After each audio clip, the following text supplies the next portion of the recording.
I came across a post in one of the dailies where the writer says Captain Ibrahim Traoré, the soldier selling Africa false hope. Guys, before we continue, it is important that we put up this disclaimer. This video presents an alternative perspective for public discourse. It does not endorse authoritarianism or deny the importance of human rights, democracy, or press freedom. Viewers' discretion and critical thinking are advised. With facts and alternative perspectives, it's important to recognize the complexity of Burkina Faso's situation, the context of Traoré's leadership, and the flaws in argument that democracy alone guarantees development. Ibrahim Traoré took power in September 2022 amidst escalating terrorist attacks and state collapse in large parts of Burkina Faso. Over 40% of territory was under the control of insurgent groups. Democratic government failed to stop the violence or protect civilians. His government has since recovered several territories from insurgents and improved national security conditions.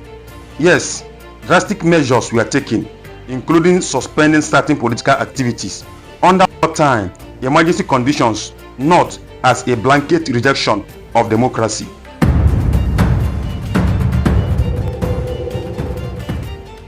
Two, political participation isn't the only metric of popular will.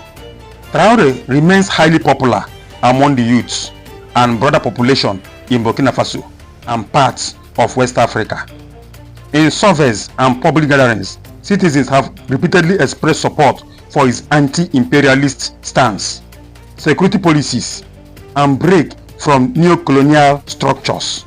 Unlike many Western-backed democracies that holds election without delivering results, Traoré's popularity stems from tangible action, not empty ballot promises.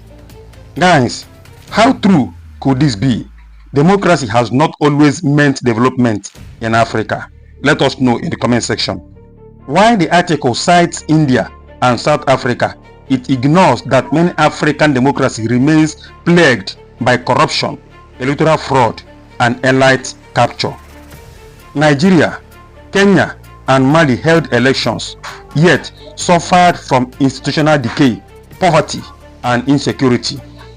If democracy equals development, why are most African democracies still aid-dependent, insecure, and underdeveloped decades after independence?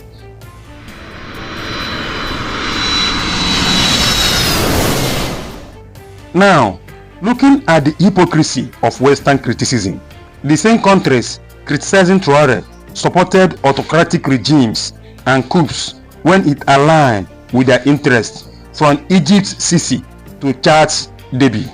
Burkina Faso's rejection of French military presence and Western control over resources like gold is a central reason for Western media attacks.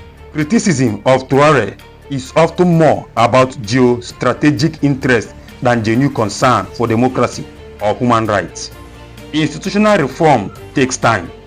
Traoré has not declared himself president for life, and there is no evidence that he seeks to permanently entrench military rule.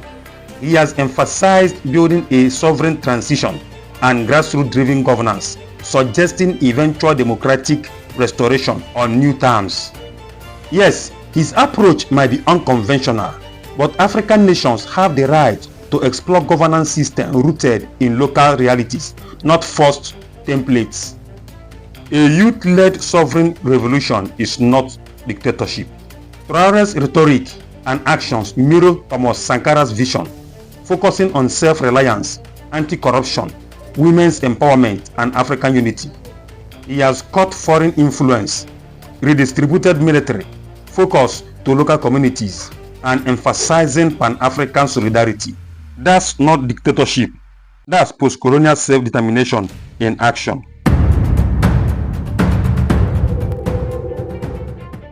The writer of that story simplifies this Traoré's leadership by ignoring the unique challenges Burkina Faso faces and the legitimacy of alternatives to Western-style democracy.